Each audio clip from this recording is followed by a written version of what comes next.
విశాఖ నేతలతో జరిగిన సమావేశంలో జనసేన అధినేత పవన్ కళ్యాణ్ కీలక వ్యాఖ్యలు చేశారు. ఏపీలో టీడీపీ జనసేన కూటమి అధికారంలోకి వస్తుందని ధీమాను వ్యక్తం చేశారు. పార్టీ కోసం పనిచేసిన వారికి సముచితమైన స్థానం కల్పిస్తామని భరోసా ఇచ్చారు. కూటమిలో వచ్చే స్థానాలకు మాత్రమే చూడొద్దని, అధికారంలోకి వచ్చాక దక్కే అవకాశాలను దృష్టిలో పెట్టుకోవాలన్నారు పవన్ కళ్యాణ్.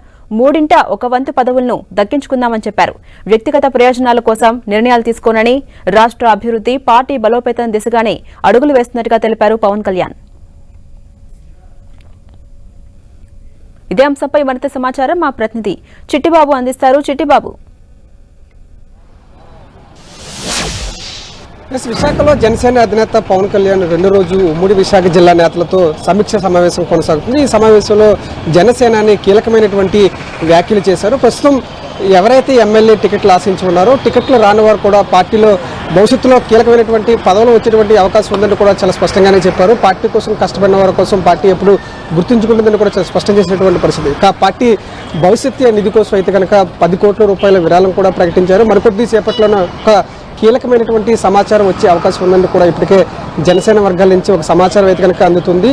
భీమిలి, గాజువాక, పెందుర్తి, యలమంచిలి ఈ 4 నియోజకవర్గాలకు సంబంధించి ఇన్ఛార్జీలు కూడా అధికారికంగా ప్రకటించేటువంటి అవకాశం ఉందని కూడా సమాచారం కూడా అందుతుంది. ఇక ఈ సమావేశం అనంతరం కూడా ఉమ్మడి విశాఖ జిల్లా నుంచి ఎంతమంది అభ్యర్థులు జనసేన నుంచి పోటీలోకి దిగబోతున్నారు, ఎంతమంది అభ్యర్థులు పోటీ చేయబోతున్నారు అనేటువంటి ఒక స్పష్టమైనటువంటి ప్రకటన వచ్చేటువంటి అవకాశం ఉందని కూడా ఇప్పటికే జన సైనికులు అయితే కనుక ఆశాభావం వ్యక్తం చేస్తారు. మరొక వైపు ఎవరైతే టికెట్స్ ఆశించి ఉన్నారో రాని వారంతా కూడా నిరాశ చెందవద్దు. 2019 నుంచి ఇప్పటి వరకు కూడా పార్టీ కోసం పనిచేసిన వారందరూ కూడా పార్టీ సముచిత స్థానం కల్పిస్తుందంటూ కూడా జనసేననే భరోసా ఇచ్చారు. ఇప్పటికే భీమిలి నియోజకవర్గం నుంచి పోటీ చేయడానికి జనసేన నుంచి రంగం సిద్ధం చేశారని చెప్పవచ్చు. మరొక వైపు పెందుర్తి నియోజకవర్గం నుంచి, అలా విధంగా యలమంచిలి, అనకాపల్లి ఈ 4 స్థానాల నుంచి కూడా దాదాపుగా జనసేన పార్టీ నుంచి అభ్యర్థులు బరిలోకి దిగే అవకాశం ఉందంటూ కూడా జనసేననే స్పష్టత ఇచ్చినట్టుగా మనకు సమాచారం అందుతుంది. మరికొన్ని నిమిషాల్లోనే కీలకమైనటువంటి ప్రకటన అయితే కనుక రాబోతుంది. భీమిలి నియోజకవర్గం నుంచి ఇప్పటి వరకు జనసేనకు ఒక నేత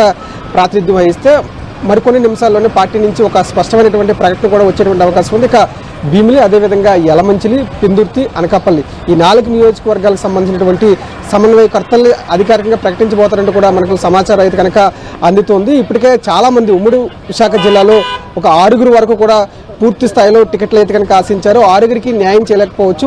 అయితే పార్టీ అదేవిధంగా పత్తులో ఉన్నటువంటి నేపథ్యంలోనే మనకు పార్టీకి ఎంతమందికి అయితే టికెట్స్ వస్తే వారందరూ కూడా కష్టపడి పనిచేయాలి. రాని వారు ఎవరు అధైర్యపడవద్దు. సముచిత స్థానం కల్పిస్తుంది పార్టీ అధికారంలో ఖచ్చితంగా రాబోతుందంటూ కూడా జనసేనని ధీమా వ్యక్తం చేశారు. ఇక పార్టీ అధికారంలోకి వచ్చిన తర్వాత చాలా పదవులు కూడా రాబోతున్నాయి. ముఖ్యంగా ఎమ్మెల్సీ పదవులతో పాటు నామినేటెడ్ పదవులు కూడా రాబోతున్నాయి. కాబట్టి ఎవరు నిరాశ చెందొద్దంటూ కూడా జనసేనని తమ ముఖ్యమైనటువంటి నేతలకు భరోసా ఇచ్చినట్టుగా సమాచారం తెలుస్తూ ఉంది.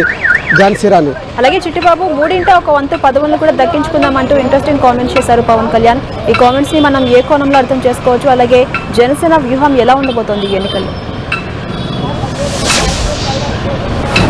ఖచ్చితంగా జనసేన చాలా వ్యూహాత్మకంగానే ముందుకు వెళ్తుందని చెప్పవచ్చు. ఉమ్మడి విశాఖ జిల్లాలో 15 నియోజకవర్గాల్లో 4 లేదా 5 స్థానాల నుంచి జనసేనని పోటీ చేస్తుందంటే కూడా ఇప్పటికే ఒక రకమైనటువంటి స్పష్టత వస్తుంది. అయితే ఇంకా ఏవైతే ఇటు ఉత్తరాంధ్ర జిల్లాలు కావచ్చు, రాష్ట్ర వ్యాప్తంగా చాలా కీలకంగా చాలా గెలుపు గుర్రాలకే టికెట్లు ప్రకటించే విధంగానే జనసేనని అడుగులు వేస్తున్నారు.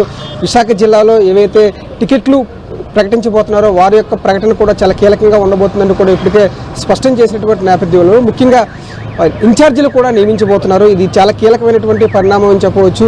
భీమిలి నియోజకవర్గం, అదేవిధంగా యలమంచిలి, పెందుర్తి, అనకాపల్లి 4 నియోజకవర్గాల్లో కూడా అధికారికంగా ఇన్ఛార్జీలు అయితే కనుక నియమించబోతున్నారు. ఆ ఇన్ఛార్జీల ఎన్నికల బరిలోకి దిగబోతున్నారంటూ కూడా చాలా స్పష్టం చేసినటువంటి జనసేనని ఇన్ఛార్జీలకు పూర్తి స్థాయిలో ఆ నియోజకవర్గంలో ఉన్నటువంటి జన సైనికులు, వీర మహిళలు, ఇతర టీడీపీ నేతలు ఈ 2 పార్టీలకు సంబంధించినటువంటి ముఖ్య నాయకులంతా కూడా సహకరించాలని కూడా జనసేనని వారి యొక్క పార్టీ కేడర్కు ఎత్తిపోత చేసినట్టుగా మనకైతే కనుక సమాచారం అందుతూ ఉంది. ఈ నేపథ్యంలోనే జనసేనని చాలా వ్యూహాత్మకంగా ముందుకు వెళుతున్నారు. ఉమ్మడి విశాఖపట్నం జిల్లాలో 4 స్థానాలు లేదా 5 స్థానాల నుంచి బరిలోకి దిగడానికి ఇప్పటికే రంగం సిద్ధం చేసుకున్నారు. ముఖ్యంగా జనసేన రాష్ట్ర ప్రధాన కార్యదర్శి నాగబాబు కూడా అనకాపల్లి నుంచి బరిలోకి దిగుతారంటూ కూడా సమాచారం అందుతుంది. ఇక అనకాపల్లి నుంచి బరిలోకి దిగుతారు కనుక దానికి సంబంధించినటువంటి అందరి నేతలతో కూడా ఇప్పటికే నాగబాబు కీలకమైనటువంటి సమావేశాలు ఏర్పాటు చేశారు. మరికొద్ది సేపట్లోనే ఇన్ఛార్జీలు కూడా ప్రకటించేటువంటి అవకాశం చాలా స్పష్టంగానే కనబడుతుంది. Jhansi Rani. Right, thank you Chittibabu.